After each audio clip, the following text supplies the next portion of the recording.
La mort tràgica de 4 persones, entre ells 2 nens molt petits, l'altre dia a l'incendi a la plaça Tetuan, en un local ocupat, ha trasbalsat a tothom. Encara no sabem les circumstàncies de l'incendi, però no és la primera vegada que ens trobem amb casos similars. De fet, arran de l'incendi de Badalona, on també van morir 3 persones, els Mossos d'Esquadra van elaborar un informe amb locals que presentaven una problemàtica similar, de manera que s'actués d'una manera urgent. El local de la plaça Tetuan era en aquest informe i així es va traslladar a l'Ajuntament de Barcelona.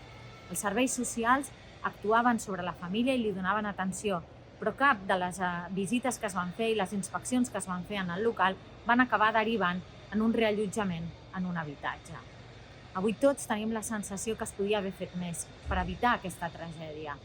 I sobretot, qui té la màxima responsabilitat, que és l'Ajuntament de Barcelona, qui ostenta les competències d'atendre a les famílies més vulnerables.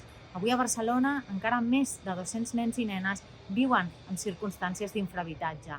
Cal actuar i cal fer-ho de manera urgent. S'ha de canviar la llei d'estrangeria, s'ha de dotar de més recursos per atendre les famílies i sobretot també s'ha d'actuar amb aquestes màfies que exploten els més necessitats.